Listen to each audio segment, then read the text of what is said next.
हीरापुर में बबलू रहता था। वो किसी भी कबाड़ के सामान से कोई भी मैकेनिकल मशीन बनाने का हुनर रखता था। बबलू टूटी फूटी नाव को ठीक करके उसमें लकड़ियां लगाकर काम के लायक नाव बना देता था। कचरा कांच की बोतल से बल्ब बना देता था। उसकी माँ पीलू उस पर बहुत गर्व करती थी, लेकिन चिंता भी करती थी क्योंकि वो कुछ कमाता नहीं था और पीलू को अकेले खेत में काम करना पड़ता था। पीलू अपनी बेटे से कहती है, बेटा बबलू, तू हमेशा कुछ न कुछ बनाता ही रहता है, लेकिन तुझे उसके पैसे नहीं मिलते हैं। आखिर कब तेरी कमाई शुरू होगी? हमारा खेत भी तो देखना है। तो बबलू कहता है, माँ, मैं पैसे कमा लूँगा, आप चिंता मत करो। घर का खर्चा तो चल ही जाता है ना। मुझे और टाइम दो और खेत के लिए एक ट्रैक्टर खरीद लो। तो पीलू बोलती है, ट्रैक्टर कहाँ से ले लूं? पैसे कहाँ है? जितना पैसा आता है उतना तो तू कबाड़ के सामान से फालतू की चीजें बनाने में लगा देता है, फ्री में लोगों को दे देता है। मुझे तो लगता है मेरी मेहनत बेकार गई। मैं खेत में इतनी मेहनत करके घर चला रही हूँ और एक तू है कि लापरवाही करता रहता है। तो बबलू बोलता है, माँ, मुझे कुछ दिन और दो, तुझे जरूर एक दिन मुझ पर गर्व होगा। भगवान करे वो दिन जल्दी आए, मुझे तेरी शादी भी करवानी है। इस तरह से कुछ दिन और बीत जाते हैं। एक बार पीलू की तबीयत बहुत खराब हो जाती है। बबलू, ओ बबलू, कहाँ हो? हाँ माँ, क्यों आवाज दे रही हो? बताओ क्या काम है? बेटा, लगता है मैं अब नहीं बचूंगी। मेरी तबीयत बहुत खराब हो गई है। नहीं माँ, ऐसा मत बोलो। मैं अभी डॉक्टर को बुलाकर ले आता हूँ। इनकी तबीयत तेज धूप में काम करने से खराब हुई है। खेत में अगर ट्रैक्टर होता तो इन्हें इतनी तकलीफ नहीं होती। उम्र के हिसाब से ज्यादा मजदूरी करने के कारण ये बीमार हुई है। इन्हें 5 महीने आराम करना होगा। तो पीलू कहती है, 5 महीने में तो हम सड़क पे आ जाएंगे, खाने के लिए पैसे नहीं रहेंगे। बबलू कहता है, नहीं माँ, मैं खेत में काम करूँगा और इस बुआई के मौसम में फसल उगाऊंगा। मुझे माफ कर दो माँ, मेरी लापरवाही के कारण तुम्हारी ये हालत हुई। अब मैं मेहनत करूँगा। फिर बबलू अपने घर के पीछे से बांस इकट्ठा करता है और जंगल के गाड़ी के कबाड़े से एक इंजन लेकर आता है। इसके बाद बबलू इंजन को दिन रात एक करके ठीक कर लेता है और 2 दिन में ही बांस का एक ट्रैक्टर तैयार कर लेता है। उसमें वो इंजन को फिट करता है। माँ, ये देखो हमारा ट्रैक्टर। वाह बेटा, तूने तो इतने कम खर्चे में ये ट्रैक्टर बना दिया। माँ, अब मैं इससे खेती करूँगा। फिर बबलू बांस के ट्रैक्टर से खेती करना शुरू कर देता है। जल्दी ही फसल भी आ जाती है और वो उसे शहर बेचने के लिए उसी ट्रैक्टर में ले जाता है। अरे बेटा, ऐसा ट्रैक्टर तो मैंने पहले कभी नहीं देखा। ये कहाँ से लाए हो? ऐसे कड़क पूछता है। तो बबलू कहता है, ये मैंने खुद से बनाया है सेठ जी। बबलू की मेहनत और बुद्धिमानी देखकर कड़क बहुत खुश होता है और उसे और भी बांस के ट्रैक्टर बनवाता है, जिससे बबलू की बहुत बड़ी आमदनी होती है। फिर कड़क सेठ अपनी बेटी का रिश्ता बबलू की माँ पीलू के पास लेकर जाता है और फिर बबलू की शादी हो जाती है। इस तरह से सब खुशी खुशी रहने लगते हैं। और पुलिस की बाइक को ही चुरा कर भाग जाता है। ये सब बबलू अपनी बर्तन बाइक से देख रहा था। फिर वो तुरंत ही कालू कौवे का अपनी बर्तन बाइक से पीछा करने लगता है और उसे जोर से एक लात लगाता है। कालू की बाइक डगमगा जाती है और कालू जोर से गिर जाता है। बिलासपुर में बबलू नाम का कबूतर रहता था। वो किसी भी चीज से कोई भी सामान बनाने की हुनर रखता था, जैसे प्लास्टिक की बोतल से नाव बनाना, कार्डबोर्ड से सजावटी सामान बनाना वगैरह। ये बात उसकी माँ पीलू को पसंद नहीं थी। बेटा बबलू, तू हमेशा कुछ न कुछ करता ही रहता है, लेकिन काम की एक भी चीज नहीं करता। आखिर कब सुधरेगा तू? तेरी शादी भी तो करवानी है। माँ, मैं काम करके जितना पैसा कमाता हूँ उतने में घर का खर्चा तो चल जाता है ना। तुम मुझे ताना कब बंद करोगी? घर खर्च का जितना पैसा आता है उतना तो तू घर के सामान से फालतू की चीजें बनाने में लगा देता है। घर की पूरी बोतल्स, घर की अलमारी की लकड़ी सब बेकार गई। मैं इतनी मेहनत मजदूरी करके घर चला रही हूँ और एक तू है कि सारा सामान कबाड़ा कर देता है। माँ मुझे कुछ दिन और दो, तुम जरूर एक दिन मुझ पे गर्व करोगी। भगवान करे वो दिन जल्दी आए, नहीं तो तू तो हमारा घोंसला ही बिकवा देगा। इस तरह से कुछ दिन और बीत जाते हैं। एक बार बबलू के घर में बर्तन दिखाई नहीं दे रहे थे, तो उसकी माँ उसे आवाज लगा के कहती है, बबलू, ओ बबलू, कहाँ है तू? हाँ माँ, क्यों आवाज दे रही हो? बताओ क्या काम है? बेटा, लगता है घर में चोरी हो गई है, एक भी बर्तन दिखाई नहीं दे रही है। चल हम पुलिस स्टेशन में कंप्लेंट करते हैं। नहीं माँ, बर्तन कहीं नहीं गए हैं। आओ अपने घोंसले के पीछे चलो, मैं तुम्हें दिखाता हूँ। फिर बबलू अपनी माँ को घोंसले के पीछे लेके जाता है और वहाँ बर्तनों से बनी एक मोटरसाइकिल दिखाता है और बबलू कहता है, माँ ये देखो, है ना कमाल की चीज। अरे नालायक, ये क्या कर दिया तूने? अब मैं घर का खाना किसमें बनाऊंगी? ये बर्तन की बाइक कौन चलाएगा? तू तो मुझे बर्बाद ही कर देगा। तभी वहाँ सुंदरी आती है। अरे पीलू, ये बबलू को क्यों मार रही हो? इसने ऐसी मोटरसाइकिल बनाई है कि सब इसे देखते ही रहेंगे। नहीं सुंदरी बहन, ये बबलू पता नहीं कब मुझे तंग करना बंद करेगा। जंगल में कालू कौवा मोटरसाइकिल बाइक्स चोरी करता था। घर से या बाजार से वो बाइक चुराने में कामयाब हो ही जाता था। पक्षी उसकी कंप्लेंट लेकर पुलिस बाज के पास पहुँचे। इंस्पेक्टर बाज जी, हमारी बाइक रोज चोरी हो रहे हैं, आप कुछ कीजिए ना। औजार तो मेरे 5 साल में बेटे की बाइक भी चुरा के ले गया। मैं तो लुट गया इंस्पेक्टर भाईजान। हाँ, लगता है ये काम कालू कौवे का है। एक बार हाथ लग जाए तो मैं उसे बड़ी जेल में डलवा दूंगा। लेकिन उसके लिए आपको कितना टाइम लगेगा इंस्पेक्टर साहब? इतने दिनों में तो वो सारे जंगल की बाइक्स चुरा लेगा और किसी के पास मोटरसाइकिल बाइक्स नहीं बचेंगे। हाँ, बंटी जी, कालू को जो कोई भी पकड़वाने में पुलिस की मदद करेगा, मैं उसे सरकार से 50,000 का इनाम दिलवाऊंगा। इस तरह से सभी वहाँ से चले जाते हैं। कालू ये सब दूर बैठकर सुन रहा था। ऐसा क्या? मुझ पर इनाम? अब मजा चखाऊंगा इन पुलिस वालों को। मैं इनकी ही बाइक चुरा के भाग जाऊंगा और इन्हें पता भी नहीं चलेगा। थोड़ी देर बाद ही पुलिस स्टेशन में कालू कौवा मच्छर मारने की दवाई से धुआं कर देता है और पुलिस की बाइक को ही चुरा कर भाग जाता है। पुलिस बाज का सर चकरा रहा था, वो कुछ नहीं कर पाया। ये सब बबलू अपनी बर्तन बाइक से देख रहा था।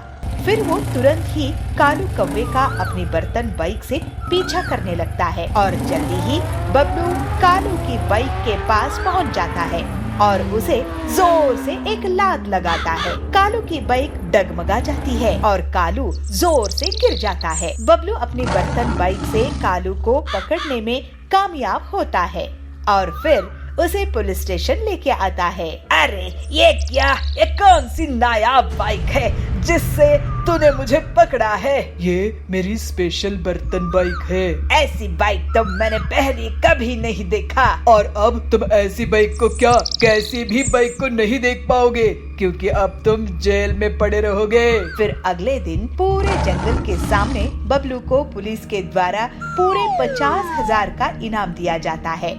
बबलू की माँ बहुत खुश होती है और कहती है, वाह बबलू, तूने तो मेरा नाम रोशन कर दिया बेटा। पूरे गांव में तेरी बर्तन बाइक अब फेमस हो गई है और तू भी। इस तरह से अब बबलू के अनोखे काम पूरे जंगल में प्रसिद्ध हो गए। उसके पास अब पैसे आने लगे और बबलू अपनी माँ पीलू के साथ हंसी खुशी रहने लगा।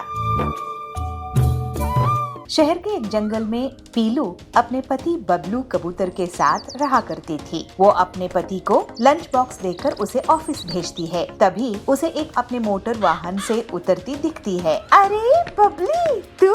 अरे पीलू, तू यहाँ कैसे? बबली, मैं और मेरे पति इस घोंसले में किराए से रहने के लिए आए हैं। अच्छा चल, मैं अब घर के अंदर चलती हूँ। मुझे इतनी देर धूप में रहने की आदत नहीं है, मैं तो एसी में ही रहती हूँ। अच्छा, लेकिन स्कूल में तो तू हमेशा बाहर धूप में ही खेला करती थी। स्कूल की बात अलग थी, अब मैं अमीर घर में शादी होके आई हूँ। मुझे धूप बिल्कुल सूट नहीं करती है। दूसरे दिन पीलू बबली के घर अचार लेकर जाती है। बबली, ये देख, मैं तेरे लिए आम का अचार लेकर आई हूँ। इसे मेरी सास ने बनाया है, वो भी घर में। अरे, ये ऑयली अचार मैं नहीं खाती हूँ पीलू, ये सब गांव में चलता होगा, मेरे यहाँ नहीं। इसे तू वापस ले जा। पीलू उदास होकर कहती है, ओहो बबली, तेरी लाइफस्टाइल तो बहुत बदल गई है। चल ठीक है, मैं अब चलती हूँ। ऐसे कहकर पीलू वापस अपने घर चली जाती है। ऐसे ही कुछ दिनों बाद करवा चौथ का त्योहार आता है। पीलू अपने पति से कहती है, बबलू जी, मैं ये साड़ी करवा चौथ पे पहनूं तो कैसी लगेगी? पीलू, तुम भी क्या सोचती होगी कि कैसा पति मिला है, किराए के घर में रखा है, नई साड़ी भी नहीं दिला सकता। लेकिन क्या करूं, मेरी तनख्वाह इतनी कम है कि महीना पूरा होने के पहले ही सारा पैसा खत्म हो जाता है। काश इस त्योहार में मैं तुम्हें कम से कम एक अच्छी साड़ी दिला पाता। बबलू जी, आपका प्यार ही मेरे लिए असली दौलत है। आप चिंता मत करो, सब ठीक हो जाएगा।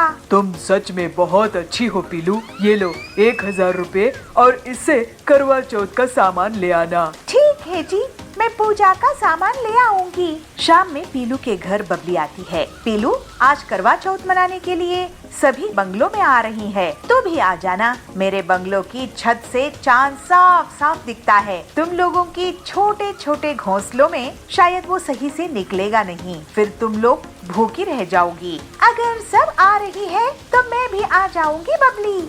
अब मैं चलती हूँ, मुझे तैयारी करने के लिए पर्सनल स्टाइलिस्ट आने वाली है। वो 50,000 ले रही है मुझे स्टाइल करने के लिए। तुम लोग तो खुद से तैयार हो जाना। रात में सभी बबली के बंगलों में पहुंच जाती है। पीलू भी वहां जाती है। अरे वाह बबली, तुम्हारी साड़ी तो बहुत ही अच्छी लग रही है। ये मेरे मुंबई जंगल के पर्सनल फैशन डिजाइनर ने मुझे डिजाइन करके दिया है। अरे तेरी मेहंदी, उसकी डिजाइन भी कमाल है। ये 25,000 की है। तुम्हारी मेहंदी के खर्च से हमारा पूरा घर ही चल सकता है। सब हंसने लगते हैं। चलो, अब चांद निकलने वाला ही है, लेकिन मेरे पति नहीं आए हैं। उनके हाथों से मैं फिल्टर्ड वाटर पीऊंगी, उसके बाद ही अपना व्रत तोड़ूंगी। एक के बाद एक सभी चिड़ियाएं अपने पति का चेहरा चांद के साथ देखकर साथ ही व्रत पूरा कर लेती है। पीलू भी बबलू के साथ व्रत पूरा कर लेती है, लेकिन बबली के पति अभी तक नहीं आते हैं। फिर सभी अपने अपने घर चली जाती है। देर रात को पीलू बबली को फोन लगाती है। अरे बबली, फोन क्यों नहीं उठा रही है? उसके पति घर आए कि नहीं? ऐसे कहते हुए वो अपने पति के साथ बबली के घर जाती है। वहाँ वो देखती है कि बबली अपने हॉल में बेहोश पड़ी हुई है। फिर पीलू तुरंत ही डॉक्टर को फोन लगाती है। इन्हें तो डिहाइड्रेशन हुआ है, इन्हें मैं एक इंजेक्शन देता हूँ, इससे इनकी हालात संभल जाएगी। इनके पति को जल्दी से बुलाओ। फिर बबलू तुरंत ही बबली के पति के ऑफिस पहुंच जाता है और उन्हें पूरी बात बताता है। वो दोनों जल्द से जल्द घर वापस आते हैं। आप कहाँ रह गए थे? आपका फोन नहीं लग रहा था। बबली, तुमने मुझे बताया ही नहीं कि आज तुमने करवा चौथ का व्रत रखी है। चलो अब जल्दी से अपना व्रत पूरा कर लो। फिर पीलू की मदद से बबली अपना व्रत पूरा कर लेती है। बबली, तुमने भाई साहब को व्रत के बारे में क्यों नहीं बताया? मैं फैशन और मेकअप में इतना ध्यान ही नहीं दी कि मुझे इन्हें बताना था, याद ही नहीं रहा। पीलू, तुम्हारी सादगी से मैं सीखूंगी कि इतने कम पैसों में भी कैसे अच्छे से रहते हैं। अब मैं अपनी दौलत के लिए इतनी घमंडी नहीं रहूंगी। उसके बाद से बबली सुधर जाती है और सादगी से अपना जीवन बिताने लगती है। बांसपुर गांव में पीलू ऑटो रिक्शा चलाती थी। उसका एक बेटा था टिल्लू। टिल्लू स्कूल में पढ़ाई करता था। ऐसे ही एक दिन स्कूल की प्रिंसिपल कोयल मैडम पीलू को स्कूल में बुलाती है। पीलू जी, आप बहुत मेहनत करती है और टिल्लू को पढ़ा रही है, लेकिन आपकी मेहनत पानी में जा रही है। क्या बात है प्रिंसिपल मैडम, आप ऐसा क्यों बोल रही है? देखिए पीलू जी, क्रिसमस पास आ रहा है। सभी बच्चे क्रिसमस के एग्जाम में पास होने के लिए मेहनत कर रहे हैं, मगर आपका बेटा स्कूल में टाइम पास करता है। वो लकड़ी के टुकड़ों से कुछ न कुछ बनाता रहता है। उसका पढ़ाई में मन नहीं लगता है, क्लास में ध्यान नहीं रहता है। ऐसे में वो एग्जाम कैसे पास करेगा? आप उसे कुछ काम में ही लगवा दो, यहाँ उसका कुछ नहीं होने वाला। आप ऐसा मत बोलिए मैडम, वो मेरे जैसा गरीब ना रहे इसलिए उसे यहाँ पढ़ा रही हूँ, मैं उसे समझाऊंगी। उसके बाद पीलू रात में अपने बेटे टिल्लू से बात करती है। टिल्लू, तुम्हारी स्कूल की प्रिंसिपल मुझे बुलाई थी। तुम स्कूल में पढ़ाई नहीं करते हो और बेकार में लकड़ी के सामान बनाते हो। मैं पढ़ाई ध्यान भी देता हूँ और साथ में लकड़ी के खिलौने भी बनाता हूँ। मैं दोनों काम एक साथ कर सकता हूँ माँ। लेकिन तू लकड़ी के खिलौनों को क्यों बना रहा है? एक काम में ही ध्यान क्यों नहीं देता? पढ़ाई में ही ध्यान रख, बाद में खिलौने बनाना। माँ, क्रिसमस पास में है, बच्चे लकड़ी के खिलौने खरीदते हैं। मैं सोच रहा था क्यों ना मैं खिलौना बनाऊं। नहीं बेटा, मैं ऑटो चला रही हूँ ना, तो फिक्र मत कर और स्कूल में अच्छे से पढ़ाई कर। टिल्लू अपनी माँ का कहना मान लेता है, लेकिन उसी रात कालू कौवा पीलू के घर में उसके ऑटो के पास आता है। कालू भी ऑटो चलाता था और पीलू से जलता था। वो एक औरत होकर ऑटो क्यों चलाती है, ये उसका ख्याल था। कालू अपने मन में कहता है, पीलू पिद्दी, तू मुझसे ज्यादा कमाती है, मैं तेरे ऑटो को जलाकर राख कर दूंगा। ऐसा सोचकर कालू ऑटो को नकली चाबी से खोल देता है और उसका इंजन और पहिए चुरा कर भाग जाता है। अगली सुबह पीलू अपने बेटे के साथ घर के बाहर आती है तो अपने ऑटो की ऐसी हालत देखकर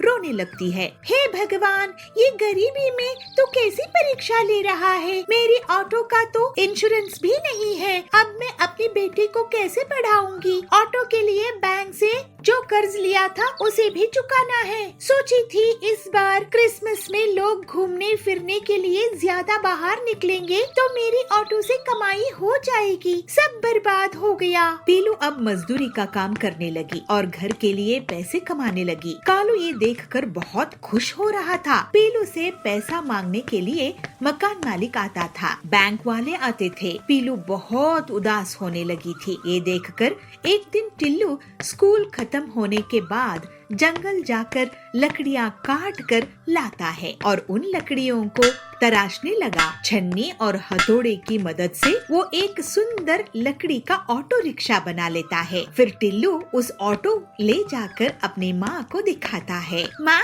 देखो तुम्हारे लिए क्रिसमस गिफ्ट। अरे बेटा, ये क्या है? ये लकड़ी का इतना बड़ा ऑटो तू कहाँ से लाया है? माँ, ये ऑटो मैंने तुम्हारे लिए बनाया है, 1 रुपया भी इसमें खर्च नहीं आया। अब तुम क्रिसमस में इसको लेकर चलाओ। और हाँ, वो पुराना हिस्सा ऑटो का है ना, उसको मैं इस ऑटो के ऊपर फिट कर देता हूँ। ये डबल डेकर ऑटो बन जाएगा।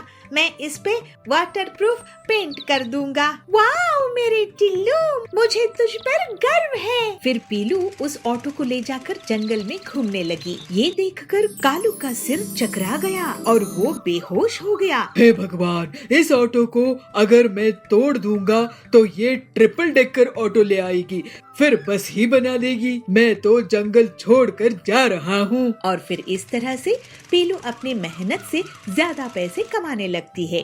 उसके घर की गरीबी हमेशा के लिए दूर हो जाती है और टिल्लू भी बहुत मन लगाकर पढ़ाई करता है। वो स्कूल में फर्स्ट आता है। कोयल प्रिंसिपल उसकी बहुत तारीफ करती है। इस तरह से सब खुशी खुशी रहने लगते हैं। चिलबुल नगर के गांव में सुंदरी बहुत घमंडी और अमीर जमींदारिन थी। वो गरीब लोगों को ब्याज पे पैसे उधार देती थी और जब गरीब उसे उधार के पैसे लौटा नहीं पाते थे तो वो उनकी जमीन को हड़प लेती थी। ऐसे ही एक दिन बबली उसके पास पैसे उधार लेने के लिए जाती है। सुंदरी सेठानी, आप मुझे 1 लाख उधार दोगी क्या? मैं आपको अगले साल वापस कर दूंगी। मुझे कैसे पता कि तुम मुझे पैसे वापस कर दोगी? तुम कौन हो? मैं तो तुम्हें नहीं जानती हूँ। मैं यही इसी जंगल में रहती हूँ। सेठानी जी, गरीब किसान हूँ, छोटी सी जमीन है मेरी। अच्छा, तो तुम मुझे अपनी जमीन गिरवी रख दो, मैं तुम्हें पैसे उधार दे दूंगी। वैसे कितनी बड़ी जमीन है तुम्हारी? मेरी 10 एकड़ की जमीन है, आप गिरवी रख लो। ठीक है, यहाँ अंगूठा लगाकर पैसे ले जाओ, लेकिन याद रखना, पैसे नहीं चुकाए तो जमीन मेरी। फिर बबली उन पैसों से खाद और दवाइयाँ लाती है और खेत में दिन रात बहुत मेहनत करके फसल उगाती है।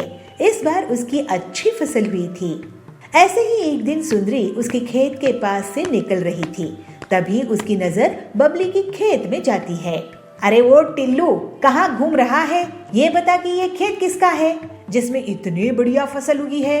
सेठानी जी, ये खेत बबली का है। उसी बबली का जिसने मुझसे पैसे उधार लिए हैं? अरे वाह, इसका मतलब ये जमीन और ये फसल और इसका मुनाफा मेरा हुआ। फिर सुंदरी बबली से मिलती है। क्यों बबली, इस बार तो तुम्हारी फसल बहुत अच्छी हुई है, लगता है बहुत मेहनत करी हो। जी सुंदरी जी, मैं फसल बेचकर आपका उधार लौटा दूंगी। उसके बाद घर में बेटी भी है, उसकी शादी भी करनी है। ठीक है, ब्याज मिलाकर 3 लाख दे देना।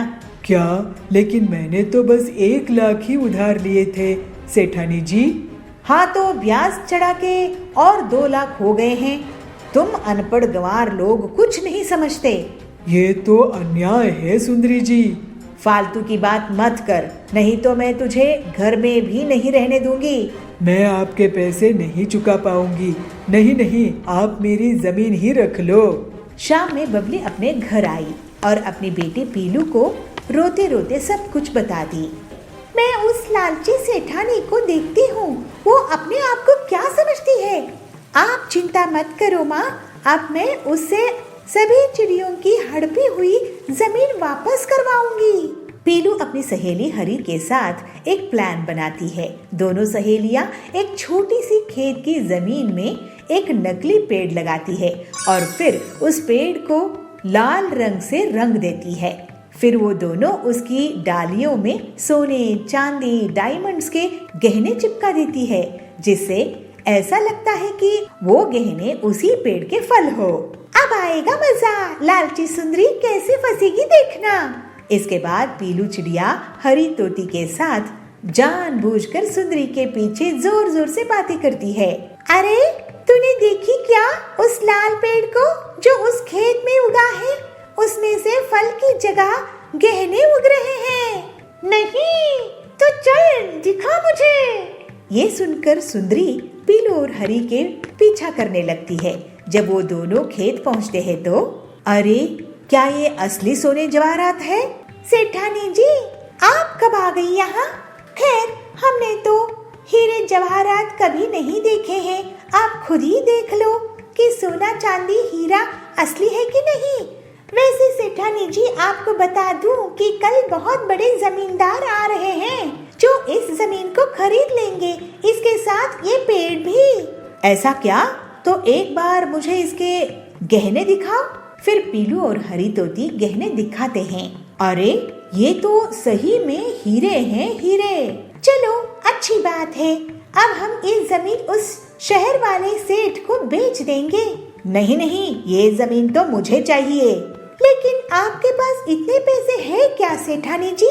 अरे पीलू, तुम गरीब लोग गरीब ही सोचोगे। इसके लिए तो मैं अपनी पूरी जमीन जायदाद बेच दूंगी, लेकिन मैं इस पेड़ की जमीन को खरीद के ही रहूंगी। ठीक है, तो फिर सौदा पक्का। आपकी पूरी संपत्ति के बदले में ये जमीन। ये लीजिए इस जमीन के कागजात। लेकिन पहले आप अपनी संपत्ति के कागज मेरे नाम कर दीजिए।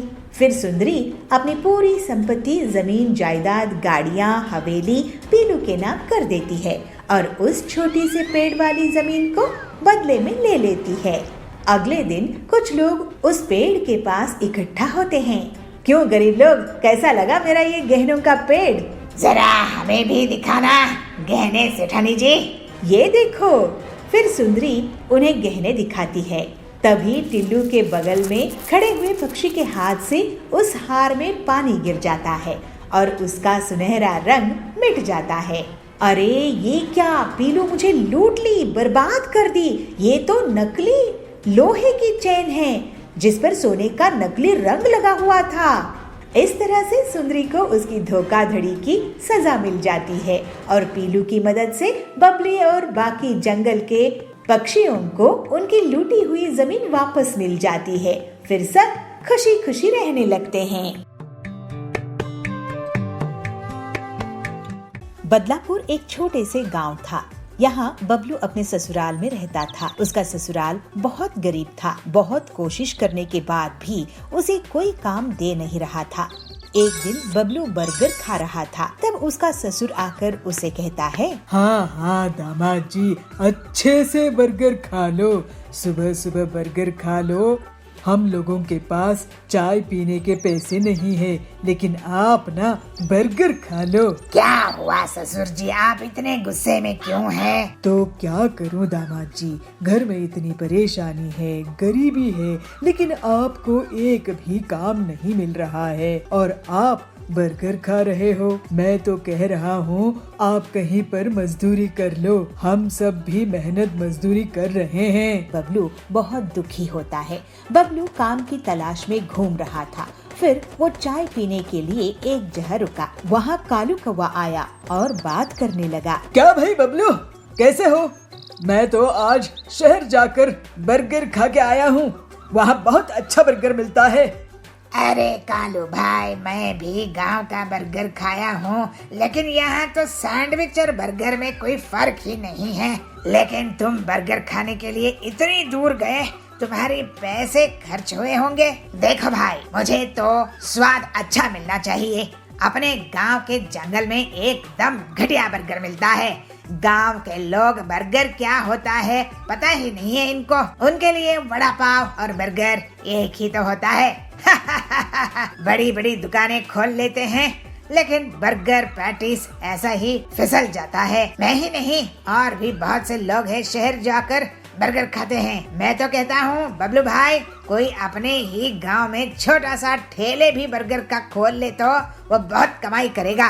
ये तो आप सही कह रहे हो कालू भाई, मैं एक बार शहर जाकर बर्गर खा के आता हूँ। उसके बाद से बबलू एक दिन शहर जाकर बर्गर खा के आता है। उसके बाद वहाँ पर खाना बनाने की किताबें पढ़ता है और उससे जल्दी ही वो सभी तरह के बर्गर बनाने सीख जाता है। शहर से वापस आकर बबलू अपने दोस्तों को बर्गर्स खिलाता है। सभी को उसके अलग अलग बर्गर्स बहुत पसंद आते हैं। ससुर जी, मैं कुछ काम शुरू करने जा रहा हूँ। क्या काम शुरू करने वाले हो बबलू जी? आप इतने टाइम शहर में क्या सीख के आए हो और पैसे जमा कर लिए हो क्या? बिना उसके तो कोई काम नहीं शुरू कर सकते।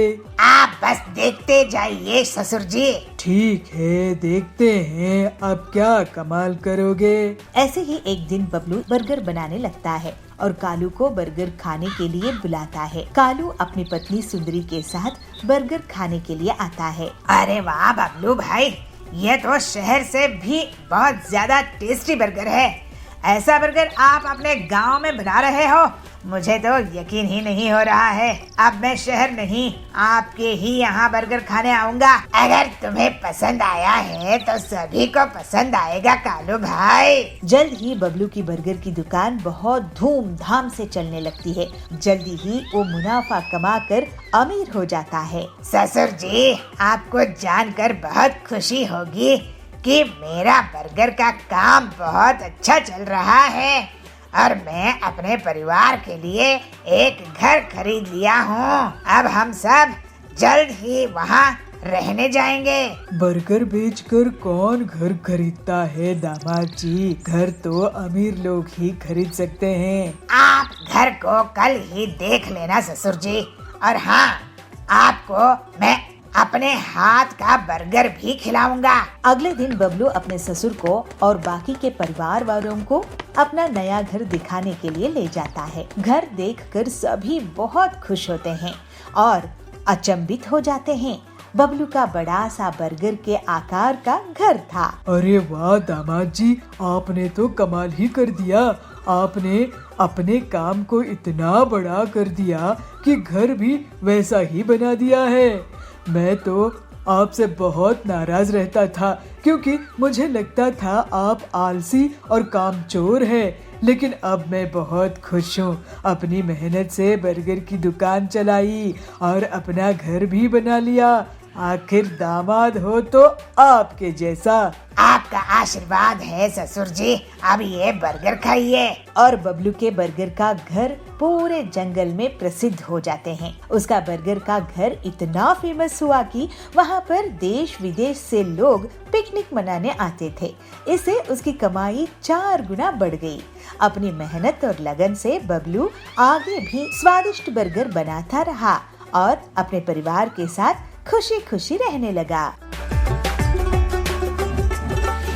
बाजपुर के जंगल में कालू कौवा रहता था। वो हमेशा से बहुत बेकार के काम करने में रुचि रखता था। ऐसे ही एक दिन वो अपने दोस्तों के साथ घूम रहा था।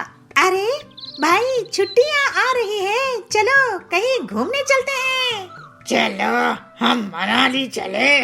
मनाली क्यों जाना है? कुछ बड़ा सोचो। हम लोग चांद पर चलते हैं, वहाँ घूमेंगे तो हमारी जंगल में नाम होगा। मनाली तो हर कोई जाता रहता है। नहीं भाई, मुझे तो मनाली ही जाना है। रॉकेट का पैसा कहाँ से लाएंगे?